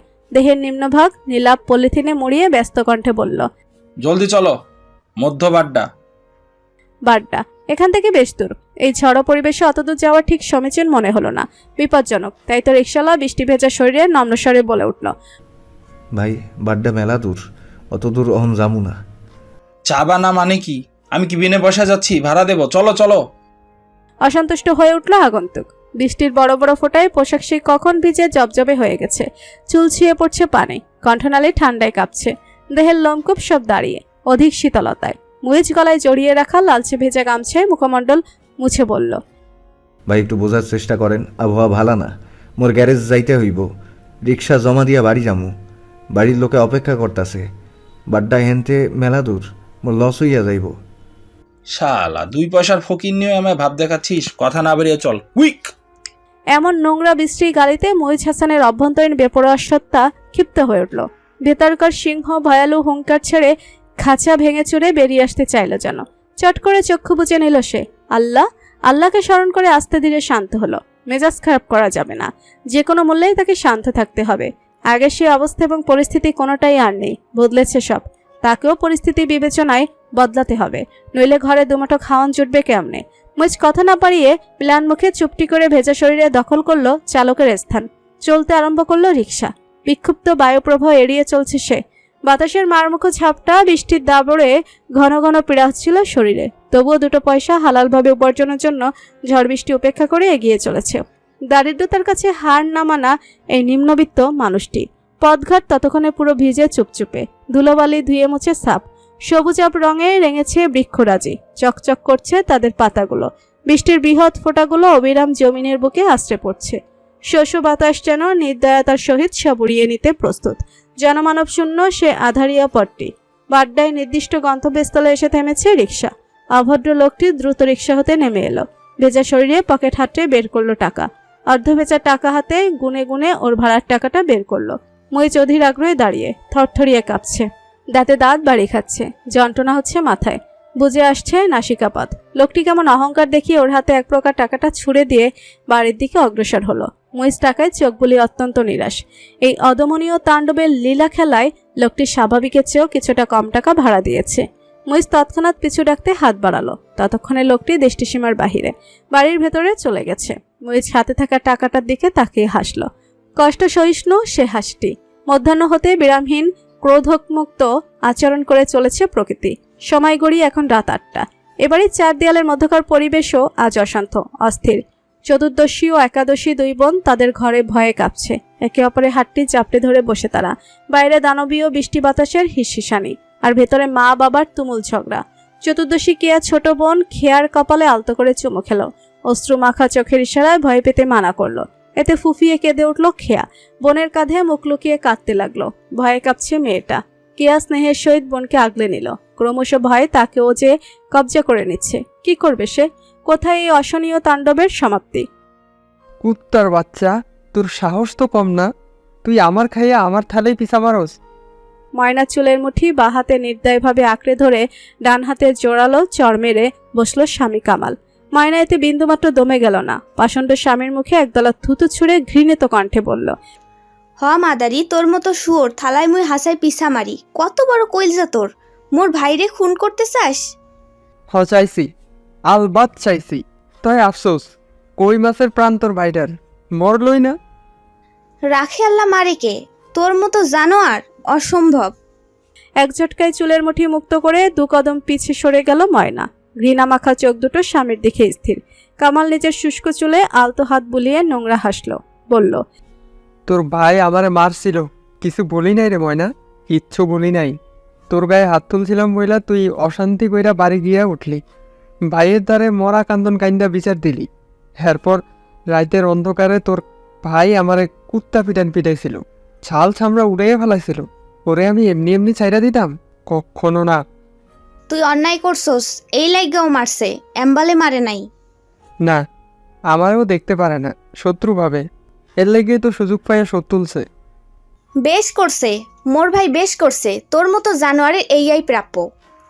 কাটকাট কণ্ঠে বলল ময়না। এতেই খেপে গেল কামাল। তেড়ে এসে ওর গলাটা শক্তপোক্ত 2 হাতে চেপে ধরল। কাশি উঠে গেল ময়নার, ছটফটিয়ে উঠল। গোঙাচ্ছে অস্ফুট স্বরে। 2 হাতে এলোমেলো আঘাত করছে স্বামীকে। নিজেকে মুক্ত করতে চাইছে। চোখে পানি, গাল বেয়ে নামছে পানি। তবুও মায়াদয়া দেখাতে নারাজ কামাল। আজ একে মেরেই ফেলবে। কত বড় সাহস! তার খেয়ে তারপরে তার পাতেই থু, ছাড়বে না একে। গোড়া থেকে পুরো উপড়ে ফেলবে। কামালের দানবীয় শক্তির কাছে ময়না যেন চুনোপুটি। তার হার মানতে বাধ্য। তাই তো ধীরে ধীরে চোখের সামনে অন্ধকারে ছেয়ে যাচ্ছিল। এই বুঝি সব শেষ, মেয়ে দুটো চিরতরে মাতৃহারা হবে। আকস্মিক এক ভয়ানক আঘাত, চকিতে সব স্থির হয়ে গেল। বাইরের প্রধ্বংসী অবস্থা ভেতরে প্রভাব ফেলতে ব্যর্থ। গোল গোল বড় চোখে তাকিয়ে ময়না, চোখের পলকে মেঝেতে লুটিয়ে পড়ল দেহটি। একই অনর্থ ঘটে গেল। সময়কাল আজ থেকে 15 বছর আগে। সপ্তদশী কিশোরী ময়না, আল্লাহ প্রদত্ত অপূর্ব সৌন্দর্য নিয়ে জন্মেছে সে। কৃষ্ণবর্ণ হয়েও বেশ রূপসী, চেহারায় এক পরম মমতা, মায়া লুকিয়ে। এই মায়াবী মুখখানের জন্য পথে ঘাটে চলতে তাকে বেশ বিড়ম্বনায় পড়তে হয়, কেননা গরিবের সামান্যতম সৌন্দর্য থাকতে নেই, এ যেন পাপ। নিম্নবিত্ত পরিবারের সদস্য হওয়ায় তারা ঢাকার এক ঘনবসতিপূর্ণ এলাকায় বসবাস করত। পরিবারের একমাত্র উপার্জনক্ষম ব্যক্তি তখন বাবা মানুষটি। স্থানীয় এক গার্লস কলেজে পড়তো ময়না। আসা যাওয়ার পথে সে পাড়ার কামালের দৃষ্টি আকর্ষিত হয় ওর ওপর। লোলুপ দৃষ্টি। মধ্যবিত্ত পরিবারের সন্তান কামাল। তার চারিত্রিক বৈশিষ্ট্য বড়ই খারাপ। মেয়ে দেখলেই জিভ লকলক করে ওঠে। কৃষ্ণবর্ণ ময়নাকে দেখো তার নোংরা জিভটা লকলক করে উঠল। পিছু নেওয়া শুরু করলো সে। বিরক্ত করত রোজ আসা যাওয়ার পথে। ভীত ময়না ভয় পেত। আতঙ্কিত চোখে মিনতি করত। কাজ হতো না তাতে। কামাল ঠিক ইপটিজিং করে যেত। একদিন বাবা বাড়ি ফেরার পথে বিষয়টা দেখে নিলেন। মেয়েকে বাহাতে বুকে আগলে নিয়ে তৎক্ষণাৎ প্রতিবাদ জানালেন উনি। তর্জনী তাক করে কামালকে শাসিয়ে গেলেন, ওনার মেয়েকে যেন আর বিরক্ত না করে। এই সামান্য প্রতিবাদ সহ্য হলো না কামালের। তার শিরা উপসরে আগুন জ্বলে উঠল। দাঁত কিরমির করে দেখে নিল বাবা ও মেয়ের প্রস্থান। সেদিনের পর থেকে কামাল পিছু নিয়ে বন্ধ করলো। স্বস্তি পেল ময়না। যাক, আপদ অবশেষে ঘাট থেকে নেমেছে। তবে সেদিন বোঝেনি অবুঝ সপ্তদশী কিশোরী। আজ বোঝে সে সবটাই ছিল পরিকল্পিত ষড়যন্ত্র। তাই তো সপ্তাহ তিনেক বাদে হঠাৎ এক দুপুরে কলেজ থেকে ফেরার পথে অপহৃত হলো ময়না। শান্ত নীরব রাস্তা ধরে একাকী বাড়ি ফিরছিল ময়না। আকস্মিক বাম পাশে এসে ব্রেক কষল সাদা রংচটা এক প্রাইভেট কার। ময়না কিছু বুঝে ওঠার আগেই ওকে বেহুশ করে গাড়িতে তুলে নিল মুখোশধারী লোকেরা। ঘণ্টাখানেকের মধ্যে টনক লড়ল ময়নার পরিবারের। হইচই পড়ে গেল। বাবা বছর 14 মইজ এবং 20 বছর বয়সী মারুফ মিলে ওকে খুঁজতে বের হলো। সন্ধ্যা নাগাদ সঙ্গ দিল 14 বছরের চয়ন এবং তার বাবা। রাতভর খোঁজা হলো ময়নাকে। মোমেনা বেগম কাঁদতে কাঁদতে বারবার মূর্ছা যাচ্ছেন। তাকে সামলাতে ব্যস্ত প্রতিবেশীরা। গোটা রাত আতঙ্কে ভয়ে দিশেহারা হয়ে অতিক্রান্ত হলো। মইজ মারুফ দুই ভাই ভয়ে জর্জরিত। কুচিন্তা বারবার হানা দিচ্ছে মনে। কিশোর মইজ আল্লাহর সাহায্য প্রার্থনা করে চলেছে। রাত পেরিয়ে নতুন দিন এলো। হলো দুপুর। ঠিক দুপুর 3টে নাগাদে যাবৎকালের সবচেয়ে বড় চমকটা এসে হাজির হলো বাড়ির দোরগোড়ায়। নবদম্পতি ময়না এবং কামাল। হাসি মুখে দোয়া চাইছে কামাল। অশ্রুমাখা চোখ লুকাতে অবনত মস্তকে পাশেই দাঁড়িয়ে ময়না। মোমেনা বেগম এক চিৎকার করে চেতনা হারালেন। বাবা মানুষটি অবিশ্বাস্য নয়নে তাকিয়ে মেয়ের অবয়বে। অশ্রু টলমল করছে চোখ দুটো। সেদিনের সেই গোপন সত্যি আজও এ প্রকৃতির বুকে লুকায়িত। কেউ জানে না সেদিনের নোংরা জঘন্য সত্যটুকু। দুনিয়ায় নজরে স্বেচ্ছায় গতরের জ্বালা মেটাতে কামাল পত্নী হয়েছে ময়না। তবে আল্লাহ জানেন সেই ঘটনাস্থলে উপস্থিত পশুগুলো এবং ওই জানোয়ার কামাল। বিভৎস শ্লীলতাহানির শিকার হয়ে বিয়েটা করতে বাধ্য হয়েছিল ময়না। ওকে তুলে নিয়ে কামাল ও কামালের সঙ্গীরা যে পশুবৎ আচরণ করেছে তা অভাবনীয় ছিল। সেদিন সেই রাতে বারংবার নরম কোমল দেহের অলিগলি মেপেছে একাধিক নোংরা পুরুষালী হাত। বুকের ধারে পোশাক খুবলে ছিঁড়েছে কুকুরগুলো। দৃশ্যমান হয়ে ওঠা অভ্যন্তরীণ ক্ষুদ্র পোশাকে চোখে আটকাতে জিভে জল এসেছে ওগুলোর। দেহের বিভিন্ন অংশে দাঁতের ভয়ঙ্কর চাপ এঁকেছে কামাল। সম্ভ্রম বাঁচাতে বাঁধ ভাঙা চিৎকার করে কেঁদেছে ময়না। আকুতি মিনতি করেও মন গলাতে পারেনি। রাতভর ওর আকুতি উপভোগ করেছে কামাল। নানাভাবে নোংরামি করেছে, তবে চূড়ান্ত সর্বনাশ ঘটায়নি। ভোরের দিকে কি থেকে কি মনে হলো কে জানে। বিয়ের ইচ্ছে জাগলো মনে। বিয়ের প্রস্তাব শুনে হতবিহ্বল হয়ে গেল ময়না। তৎক্ষণাৎ প্রতিবাদ জানালো। সে প্রতিবাদের ফলাফল ছিল অতি ভয়ানক। ওর অর্ধনগ্ন শরীরটা উন্মোচিত হলো অতগুলো মানুষরূপী উগ্র পশুর সামনে। তাদের বিশ্রী হাসি, আত্মা কাঁপানো চাহনিতে হাউমাউ করে কাঁদল ময়না। হাত পা মোটা রশি দিয়ে বাঁধা। সাহায্যের জন্য কোথাও কেউ নেই। চরম অসহায় পর্যায়ে ময়না কাঁদতে কাঁদতে উচ্চস্বরে ডাকলো রবকে। শেষ সম্বলটুকু রক্ষা করতে অবশেষে হার মানল পশুর বিধ্বংসী পাশবিকতায়। সকাল সকাল বিবাহ নামক এক পবিত্র বন্ধনে আবদ্ধ হলো ময়না কামাল। এক জীবনের সবচেয়ে বড় স্বপ্নটা এভাবেই অকালে মৃত্যুবরণ করলো। বিয়ে হয়ে গেল। এরপর নাটকীয়ভাবে শ্বশুরবাড়ি বউ নিয়ে উপস্থিত হলো কামাল। বাবা বড় কষ্ট পেলেন। ওদের নীরবে সসম্মানে বাড়ি থেকে বের করে দেয়া হলো। ময়নার ভয়ার্ত অতীত কেউই জানল না। ধীরে ধীরে সময় গড়াতে লাগলো। মা ও দুই ভাই লুকিয়ে লুকিয়ে দেখা করতে আসে। বাবা তখনও রাগ কিংবা অভিমানে মুখ ফিরিয়ে। ময়না চতুরতার সহিত নিজের পীড়াদায়ক জীবন লুকিয়ে রাখে। সকলের চোখে সে এক সুখী মানবী, স্বামী সোহাগে আদরিনী। মাস কয়েক বাদেই শোনা গেল সুখবর, মা হতে চলেছে ময়না। স্বামী দ্বারা নিত্যবৈধ ধর্ষণের শিকার হয়ে আজ সন্তান সম্ভবা সে। গোটা পরিবার যেখানে খুশিতে ভরে উঠল, ময়না সেখানে গোপনে মুখ লুকিয়ে কাঁদে। এই শয়তানের অংশস্বরূপ তুই দুনিয়ায় কেন এলি, এ কষ্টে কাঁদে ময়না। আদরের বড় মেয়ে মা হতে চলেছে। বাবা আর অভিমান ধরে রাখতে পারলেন না, ছুটে এলেন কয়েক কেজি মিষ্টি, মেয়ের পছন্দের অধিকাংশ খাবার নিয়ে। সামর্থ্যের মধ্যে নিজের সেরাটা হাজির করলেন বাবা। ময়না সেদিন বাবাকে আলিঙ্গন করে হাউমাউ করে কেঁদেছিল। বাবা আদর করে কাছে টেনে নিলেন। পাগলি মেয়ে ওনার, বাবার ভালোবাসা ফিরে পেয়ে এভাবে কেউ কাঁদে? বছর ঘুরতে না ঘুরতে ময়নার কোল আলো করে এলো প্রথম সন্তান কেয়া।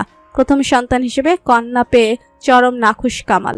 সকলের সামনে খুশি প্রকাশ করে স্ত্রীর কপালে চুমু এঁকে দিল। আর রাতের আধারে প্রসূতি স্ত্রীকে একাধিক চর মারল সে রাতে কেন যেন আর বাঁচার জন্য আকুতি করল না ময়না, নীরবে সব সয়ে নিল।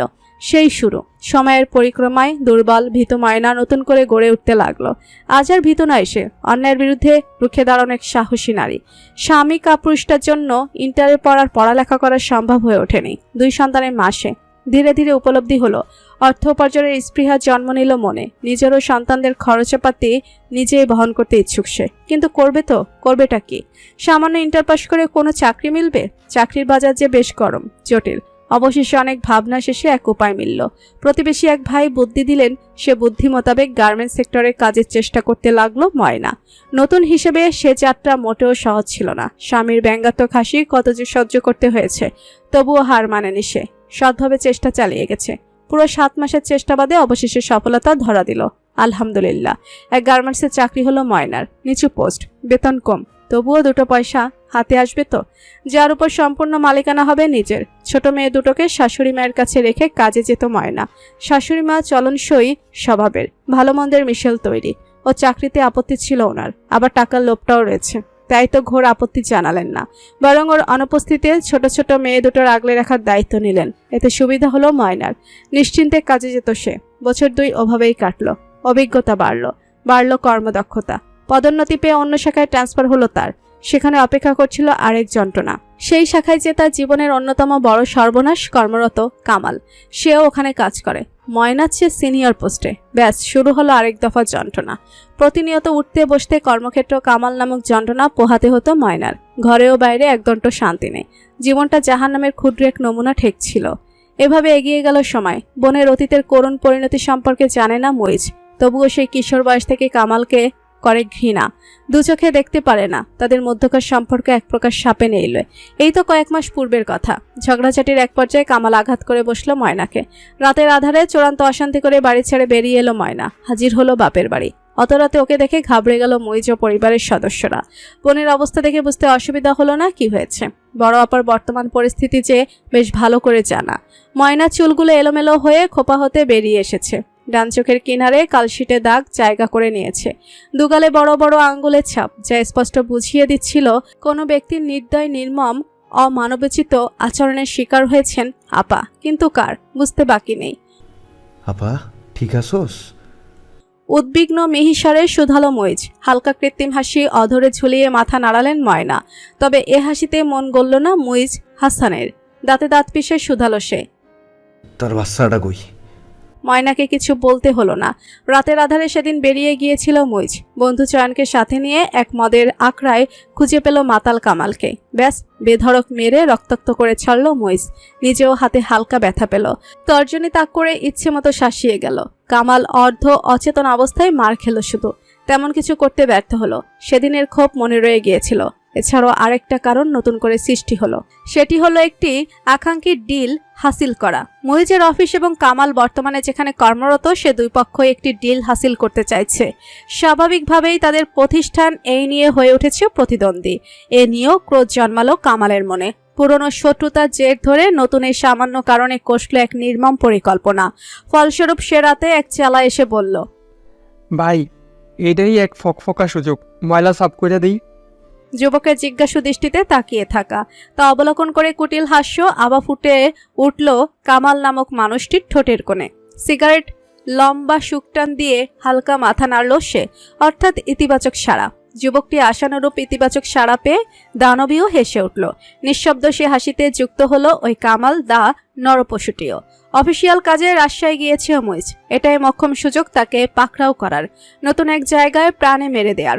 তাই তো ওই বিশেষ দিনটা বেছে নিল কামাল বাহিনী। কুচক্রীদের ষড়যন্ত্রের শিকার হয়ে আকাঙ্ক্ষিত ডিলটা হাতছাড়া হয়ে গিয়েছে। উচ্চপদস্থ কর্মকর্তা ফোনে বেশ করে ঝেড়েছেন, অপমানজনক কথাবার্তায় ওকে হেয় করেছেন। এতে মুইজ বেশ হতাশ, দুঃখ ভারাক্রান্ত। সন্ধ্যা পূর্ববর্তী মুহূর্তে একাকী আনমনে হোটেলের দিকে হাঁটছিল মুইজ। আকস্মিক আক্রমণ, কিছু বুঝে ওঠার পূর্বেই আরম্ভ হলো মারপিট। যে মারপিট মুইজ হাসানের জীবনে বয়ে আনলো এক অসমুদ্র দুঃখ, দৈন্যদশা। এরপরের ঘটনা কারোর অজানা নয়। পঙ্গু হয়ে শয্যাশয়ী হয়ে পড়ল মুইজ। দিবারাত্রি সেবা শুশ্রূষা করে গেল স্ত্রী, কখনো বা জন্মদাত্রী মা। বিপদের দিনে বেশ করে লোক চেনা গেল, বোঝা গেল কে আপন আর কে পর। বন্ধুচয়ন যথাসম্ভব অবদান রেখেছে, খোঁজখবর নিয়েছে, সাধ্যের মতো সহায়তা করেছে। আর নিজের ঘরের লোকেরা কিচ্ছু বুঝতে আর চিনতে বাকি নেই। সমস্ত বোঝাপড়ার সমাপ্তি ঘনিয়ে এসেছে। তবে বাইরের অক্লান্ত উম্মতায় প্রকৃতি বিক্ষিপ্ত হয়ে রয়েছে। আকাশ ভেঙে পড়ছে যেন বড় বড় বজ্রপাত। চট করে আলোক রশিতে আলোকিত হয়ে উঠছে রাতের বসুধা। অতঃপর সেই ভয়াল আধার। আশেপাশের বাড়ি হতে শোনা যাচ্ছে বহুজনের ভয়ার্ত চিৎকার। কয়েকটি বাড়ির টিনের চালে ভেঙে পড়েছে বৃহদাকার গাছ। গাছের প্রবল ভার সইতে না পেরে ভাঙন ধরেছে টিনের চালে। দুটো বাড়ির টিন বাতাসের পৈশাচিক নৃত্যে উড়িয়েই গিয়েছে। সেসব বাড়ির লোকেদের চিৎকার আহাজারি তনুমনে ভয়ের সৃষ্টি করে চলেছে। এখন অবধি অত্র এলাকায় বজ্রপাতে নিহত হয়েছে 4 জন। বাড়ি ভাঙনে নিখোঁজ প্রায় 10-12 জন। উক্তি মুইজ সহ তাদের বাড়ির প্রতিটি সদস্য শঙ্কিত চিত্তে মাঝের ঘরটিতে দাঁড়িয়ে, কেউ বা বসে। উদ্ভ্রান্ত অবস্থা তাদের। টিনের অবস্থা ভালো নয়, ভাঙন ঘনিয়ে আসতে চলেছে বুঝি। ইতিমধ্যে ফুটো হয়ে টিনের চালের বিভিন্ন জায়গা হতে বৃষ্টির পানি পড়তে আরম্ভ করেছে। ভিজে যাচ্ছে অন্দরে অবস্থিত মানুষগুলো। উক্তি ভীত মনে স্বামীর বাহারটি শক্ত করে আঁকড়ে ধরে মনে মনে দোয়া দুরুদ পাঠ করে চলেছে। মুইজ কাকভেজা হয়ে ঘরে ফিরেছে এই তো ঘন্টা 2 হবে। সময় তখন রাত্রি 10:40। নাওয়া খাওয়া ভুলে জীর্ণশীর্ণ অবস্থা তাদের। আশায় রয়েছে এই বুঝি থামবে বর্ষণের লীলা খেলা, শান্ত হবে পরিবেশ। মাঝে মধ্যে বৃষ্টির বেগ একটুখানি হ্রাস পাচ্ছে। তারা প্রাণ ভরে স্বস্তির নিঃশ্বাস ফেলতে না ফেলতেই আবার আরম্ভ তোলপাড়। বিগত ঘণ্টাগুলো ছিল তাদের কাছে অতি ভয়ঙ্কর। না জানে কিয়ামত লগ্ন এর চেয়ে কত কোটি গুণ বিভৎসতা নিয়ে আসবে।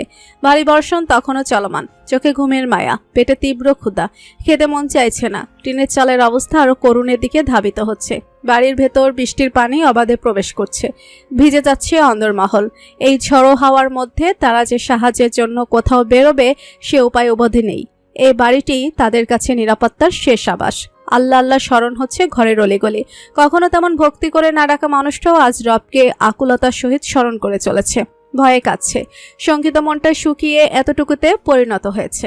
মোমেনা বেগম পানির তৃষ্ণায় ছটফট করে চলেছেন। অবশেষে বসা থেকে উঠে দাঁড়ালেন। 1 গ্লাস পানি না খেয়ে এলেই নয়, মরণ যেন আসন্ন। ওনাকে উঠতে লক্ষ্য করলো উক্তি। সাইন ল্যাঙ্গুয়েজের ভাষায় জিজ্ঞেস করলো, কি হয়েছে মা, কিছু লাগবে? মোমেনা বেগম নেতিবাচক মাথা নেড়ে ঘরের অপর দিকে দেয়াল পার্শ্ববর্তী টেবিলের কাছে গেলেন। পানির জগ গ্লাস সেখানেই রাখা। অল্প একটু পানি জগে অবশিষ্ট রয়েছে, 2 গ্লাসের মতো হবে। এ নির্দয় আবহাওয়ায় টিউবওয়েল থেকে পানি আনা সম্ভব হয়নি। সেই দুপুর নাগাদ 2 কলসি আনা হয়েছিল, তাই চলছে এখন অবধি। বুঝে শুনে কৃতপ্রেমী করে পানি পান করতে হচ্ছে। মোমেনা বেগম গ্লাসে পানি ঢেলে নিচ্ছেন। শ্রবণ পথে পৌঁছাচ্ছেন কেমন অদ্ভুতরে শব্দ, খেচর খেচর শব্দ। আকস্মিক ঘটে গেল এক অভাবনীয় অঘটন। অস্ফুট বোবাস্বরে চিৎকার করে উঠল উক্তি। এক ধাক্কায় শাশুড়ি মাকে সরিয়ে ফেলল মেয়েটা। শাশুড়ি পুত্রবধূ দুজনেই ছিটকে পড়ল দেয়াল ঘেঁষে। মুন্নি অঝরে কাঁদছে। ও ছোট ভাইয়ের সহায়তায় সময় মতো সরতে তো সক্ষম হয়েছে, তবুও হালকা আঁচড় লেগে ছেড়ে গেছে ডান বাহুর চামড়া। রক্ত বেরোচ্ছে সেখান থেকে। মুহূর্তের মধ্যেই ঘরের পরিবেশ বদলে গেল। চিৎকার ভয়ার্ত কণ্ঠে হইচই লেগে গেল। তড়িঘড়ি করে এক প্রকার ঘরের দরজা ভেঙে এই পাষাণ বৃষ্টিতে বেরিয়ে এলো তারা। ওরা বেরোনোর ঠিক 7 সেকেন্ডের মাথায় মাটিতে ভূপাতিত হলো টিনের চালের অবশিষ্ট বৃহৎ ভাঙা অংশ। ভেতরে থাকলে এতক্ষণে হয়তো তাদের সলিল সমাধি হয়ে যেত। কাঁদতে কাঁদতে আল্লাহ বলে উচ্চ কলরব তুলল মেয়ে গোষ্ঠী। উক্তি ভয়ে থরথরিয়ে কাঁপছে এখনো। ওকে ডান হাতে আগলে ধরে মোমেনা বেগম। দুজনেই প্রায় মৃত্যু দেখে এলেন যেন। ইয়া রাব্বুল আলামিন। জীবন তার চাচুর কোলে বসে কাঁধে মুখ লুকিয়ে ঝরঝরিয়ে কাঁদছে। বড় ভয় পেয়েছে বাচ্চাটা। মুইজ অবিরাম ওর পিঠে হাত বুলিয়ে শান্ত করতে চাইছে। মনি তার হাতের রক্তাক্ত অংশ ওড়নায় চেপে কাচ্ছে। চোখের পলকে ওদের ছোট্ট ঘরটার একই হাল হয়ে গেল। শেষ। সব শেষ। সহসা এক বিধ্বংসী বজ্রপাতে হুঁশ ফিরল ওদের। এলোমেলো ছোটাছুটি আরম্ভ হয়ে গেল। মুইজ চেঁচিয়ে সতর্কবাণী জানালো, সকলে এক লগে থাকো, দল ভাইঙ্গা যাইও না। রাতের অন্তহীন পাশবিকতা সমাপ্ত হয়ে আগমন হলো নতুন একদিনের। সকাল 9টা অবধি চলল ধ্বংসলীলা। অবশেষে রবের অশেষ রহমতে বর্ষণ থামল। শান্ত হলো পরিবেশ। বাতাস তখন স্বাভাবিক শান্ত, তবে জনজীবন চরম বিপর্যস্ত। জায়গায় জায়গায় লাগামহীন ক্ষয়ক্ষতি হয়েছে, প্রাণহানি হয়েছে বহু মানুষের। দেশব্যাপী যেন এক নৃশংস ধ্বংসযজ্ঞ চলেছে। গৃহহারা হয়েছে অসংখ্য জন, তন্মধ্যে মুইজ পরিবার অন্যতম। রাতের বাকি সময়টুকু তাদের কেটেছে প্রতিবেশী এক বাড়িতে। রাতটা সেখানেই ভয়ার্ত মনে দোয়া দুরুদে অতিবাহিত হয়েছে। সকালে তাদের ঠাঁই মিলেছে স্থানীয় এক প্রাইমারি স্কুলে। স্কুলের হলুদাব 3তলা ভবনটি এখন আশ্রয়কেন্দ্রে রূপান্তরিত হয়েছে। মুইজ পরিবারের মতো অসংখ্য অসহায় পরিবার এসে এখানে ঠাঁই নিয়েছে। মুইজ ও তার পরিবারের জায়গা মিলেছে দোতলার একটি শ্রেণীকক্ষের একাংশে। সেখানেই জড়সড় হয়ে সরকারি হাসপাতালের মতো থাকছে তারা। তাদের পাশাপাশি আরও বেশ কয়েকটি গৃহহীন পরিবার সেখানে আশ্রয় নিয়েছে। পরিবারের সদস্যদের এখানে বুঝিয়ে শুনিয়ে রেখে মুইজ ও ভাই মারুফ বের হলো বাইরে। মারুফ ছুটল পরিবারের জন্য সামান্য কিছু খাবারের আয়োজন করতে। রাতভর অভুক্ত মানুষগুলো এবার যে খিদেই প্রাণ ত্যাগ করবে, আর মুইজ শেষ ছুটেছে এক বিশেষ গন্তব্যে। ঘড়িতে সময় তখন বেলা 11টা। উক্তি ও পরিবারের সদস্যরা শ্রেণীকক্ষের মেঝেতে বসে অশ্রু ভেজা কারো কারো চোখমুখ। পাউরুটি ও কলা খাচ্ছে তারা। আপাতত ক্ষুদ্র সময়ের মধ্যে এতটুকু ব্যবস্থা করতে পেরেছে মারুফ। মুইজ এখনো ফেরেনি, কোথায় গিয়েছে তাদের নেই জানা। উক্তি স্বামীর জন্য উদ্বিগ্ন। একটি পাউরুটি ও পানি খেয়ে গলা ভিজিয়েছে মাত্র, আর কিছু গলা দিয়ে নামতে নারাজ। মানুষটা এভাবে না বলে কয়ে গেল কোথায়? উক্তি উক্তি উঁচু কণ্ঠে মেয়ের নাম ধরে ডাকতে ডাকতে হন্তদন্ত পায়ে সে শ্রেণীকক্ষে প্রবেশ করলেন কায়সার সাহেব। ওনার পিছু পিছু নিষাদ। আকস্মিক বাবা মানুষটির কণ্ঠে ঠিক এতগুলো বছর বাদে নিজের নাম শুনে বজ্রহত উক্তি। ফেল ফেল করে ডানে তাকিয়ে সে বাবা এদিক ওদিক তাকিয়ে চলেছেন, খুঁজছেন কাউকে। শঙ্কিত হৃদয়ে মেয়েকে খুঁজছেন বুঝি। নিশাত আস্তে করে শ্বশুরকে তার কাঙ্ক্ষিত মানবীর অবস্থান দেখিয়ে দিল। কায়সার সাহেব এক মুহূর্তে যেন স্থবির হয়ে গেলেন মেয়েকে লক্ষ্য করে। বাবা ও মেয়ে একে অপরের দিকে নিষ্পলক ভেজা চোখে তাকিয়ে। অন্তরে কিসের যেন দামামা বেজে উঠল। এক বিন্দুও কালক্ষেপণ না করে ত্রস্ত পায়ে ছুটে গেলেন কায়সার সাহেব। উক্তিও আস্তে ধীরে উঠে দাঁড়ালো। দাঁড়ানোর সঙ্গে সঙ্গে সে এক স্নেহাতুর গাঢ় বাহু বন্ধনে আবদ্ধ হয়ে পড়ল। বাবা মানুষটি বুকে জড়িয়ে নিয়েছে ওকে। প্রথমবার বোধহয়, হ্যাঁ এ প্রথমবার উক্তি অনুভব করতে পারল বাবার আলিঙ্গন ঠিক কেমন হয়, এর স্বাদ শান্তি কেমন হয়ে থাকে। উক্তি না টের পেল না কখন যে ওর চোখ দুটো কাঁদতে শুরু করে দিয়েছে। বাবার প্রথম আলিঙ্গনে এমন অশ্রু ঝরে বুঝি। আশ্চর্য তো, উক্তি প্রতিক্রিয়াহীন দাঁড়িয়েছিল। ওর এই মুহূর্তে ঠিক কেমন প্রতিক্রিয়া ব্যক্ত করা উচিত, কি করা উচিত জানা নেই।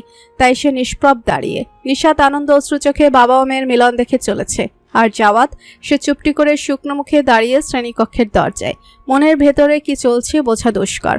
কায়সার সাহেব মেয়ের চোখে মুখে কতগুলো চুমু খেলেন। বারবার ওকে বুকে জড়িয়ে নিচ্ছেন। চেক করে দেখেছেন মেয়ে ওনার অক্ষত রয়েছে কিনা, কোথাও লেগেছে কিনা। উক্তি এই অবিশ্বাস্য মুহূর্তটুকু নির্বাক অনুভব করে যাচ্ছিল। স্মৃতির পাতায় বুনে রাখছিল। পাছে আর কখনো যদি এমন স্বপ্নময় মুহূর্তের দেখা না মিলে। মেঝেতে দেয়াল ঘেঁষে বসে মানুষটি, স্বনামধন্য ব্যক্তি জনাব কায়সার সাহেব এভাবে মেঝেতে বসে। এ যে ভাবনাতীত সুন্দর মুহূর্ত। ওনার বা হাতে আবদ্ধ হয়ে ছোট্ট পাখির মতো বাবার বুকে মিশে উক্তি। উক্তির শ্বশুরবাড়ির লোকগুলো বিহব্বল হয়ে দাঁড়িয়ে। মুইজ সেতে অনুপস্থিত। কায়সার সাহেব আনমনে মৃদুকণ্ঠে বলে চলেছেন, তোমার মায়ের বড় শখের সন্তান তুমি। তোমাকে ঘিরে ওর এক বুক স্বপ্নগাথা ছিল। আজ তোমার কিছু হয়ে গেলে আমি দুনিয়ার সবচেয়ে নিকৃষ্টতম বাবার উদাহরণ হয়ে যেতাম। তোমার মা তার দুঃস্বপ্নও আমাকে ক্ষমা করতেন না। আমিও বা ওপারে তাকে কি জবাব দিতাম? লজ্জায় এই মুখ দেখাতে পারতাম না। উক্তি ও উপস্থিত মানুষগুলো চুপ। অপরিচিত আশ্রয় নেওয়া মানুষগুলো চুপচাপ অবলোকন করে চলেছে। কায়সার সাহেব মেয়ের বাহুতে আলতো করে হাত বুলিয়ে বললেন, বাড়ি ফিরে চলো মা, এখানে তুমি বেমানান, কষ্ট হবে তোমার। উক্তি যেন এতক্ষণ কোনো সুখকর অচেতন অবস্থায় তলিয়েছিল। বাবার শেষোক্ত কথাই হুট করে তার হুঁশ ফিরল। এক ঝটকায় বাবার বাহুবন্ধন হতে বেরিয়ে এলো সে। দ্রুত উঠে দাঁড়ালো। পরিবারের সদস্যরা এমন আচরণে একে অপরের মুখে চাওয়াচাই করে চলেছে। কায়সার সাহেব হতভম্ব মনে আস্তে ধীরে উঠে দাঁড়ালেন। মেয়ের দিকে জিজ্ঞাসু দৃষ্টিতে তাকিয়ে উনি।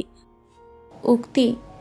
ভাবির ডাকে উক্তি ঘুরে দাঁড়ালো বাবার দিকে। আলতো ছয় চোখের পানি মুছে ফেলল। সাইন ল্যাঙ্গুয়েজের ভাষায় আস্তে ধীরে নির্দয়ভাবে বলল, দেখা শেষ, আলহামদুলিল্লাহ আমি ঠিক আছি, আপনি এবার আসতে পারেন। মেয়ের শব্দহীন ভাষা ওনার কাছে দুর্বোধ্য নয়, তাই তো কায়সার সাহেব পুরোটা বুঝলেন। মেয়ে স্বরে বললেন, আমার সাথে বাড়ি চলো মা, তোমাকে কোনো আশ্রয় কেন্দ্রে থাকতে হবে না। আমি এখানেই ঠিক আছি, আমার পরিবারকে ছেড়ে কোথাও যাব না। এইখানে তোমার কষ্ট হবে যে, একটা ক্লাসরুমে তুমি কিভাবে থাকবে? বোঝানোর চেষ্টা করছেন উনি। এতদিন তোমাদের মসজিদে বস্তি বাড়িতে ছিলাম, সেখানে যখন কোনো অসুবিধা হয়নি, ইনশাল্লাহ এখানেও মানিয়ে নিব। অহেতুক চিন্তা করতে হবে না। বড় ভাইয়ের দিকে অপলক তাকিয়ে কথাটি বলল উক্তি। জাওয়াদ আস্তে করে দৃষ্টি হটিয়ে নিল। বোন জেনে বুঝে লজ্জায় ফেলছে তাকে। কায়সার সাহেব অনুতপ্ত, ওনার চেহারায় তা প্রবলভাবে দৃশ্যমান। উনি মেয়ের নিকটে এলেন, ওর হাতটি ধরে আকুল স্বরে বললেন, এই বাবাকে কি একটুও ক্ষমা করা যায় না মা? আজ এখানে এতগুলো মানুষের সামনে আমি স্বীকার করছি, এতকাল আমি ভুলছিলাম, অবুঝের মতো দিনের পর দিন তোমার সাথে অন্যায় করেছি। আজ আজ ক্ষমা ভিক্ষা চাইছি মা। মা, আমাকে একটু ক্ষমা করো, একটুখানি। বয়স্ক মানুষটির কণ্ঠে আকুলতা। ওনার ভেজা অক্ষিপুট উপস্থিত মানুষগুলোর হৃদয় ছুঁয়ে গেল। উক্তি আবেগী হয়ে পড়ছে। এখানে আর একদণ্ড থাকা অসম্ভব, অনুচিত। নিজেকে কোনো মতে সামলাতে শাশুড়ি মায়ের কাছে এলো সে। সাইন ল্যাঙ্গুয়েজের ভাষায় শুধালো, মা, আপনার ছেলে কোথায় গিয়েছে? কিছু বলে গিয়েছে? এখনো ফিরলেন না উনি? সময় গড়াতে লাগলো। উক্তি নিজের মতো রয়েছে পরিবারের সঙ্গে, অর্থাৎ শ্বশুরবাড়ির মানুষগুলোর সঙ্গে। আর কায়সার সাহেব শ্রেণীকক্ষের এক জানালা বরাবর দাঁড়িয়ে উনি। ওনার দৃষ্টি নিবদ্ধ বাহিরে, বিস্তীর্ণ ভেজা মাঠে। ঝড়ের শেষে শান্ত হয়েছে পরিবেশ, তবে ওনার মনে চলমান ঝড় থামবে কখন, কোথায়, কি করে? যদি অনুতাপ ভীষণ গভীর সহ্য করা দেয়, যদি ভীষণ ঘৃণায় এ দেহমন আপনি ছেয়ে যায়, যদি অনুতাপের কঠিন আগুনে পুড়ছে সারাটা দিন, যদি মনোকষ্টে এ জীবন প্রদীপ জ্বলিতেছে হয়ে ক্ষীণ, যদি দুফোঁটা সুখের আশায় সারা রাত ঘুমহীন, যদি এক মুঠো সুখের আশায় হতাশ সারাদিন, যদি ঘৃণার তোড়ে বালিশ ভেজে চোখের অশ্রু ধারায়, যদি নিজের প্রতি ঘৃণার পাহাড় আকাশ জমিন ছাড়ায়, যদি ঘৃণ্য কাজ করিয়া নিজে ঘৃণাতে ভাসো, যদি বুকের কষ্ট আড়াল করে মধুর হাসি হাসো, তবে কিছু না, শুধু ক্ষমা চাইবে জোর হাতে। পাহাড় সমান ঘৃণার কাজ করিয়াছ যাহার সাথে, যাও ক্ষমা চাও, নিজের ভুল শুধরে নাও চিরতরে।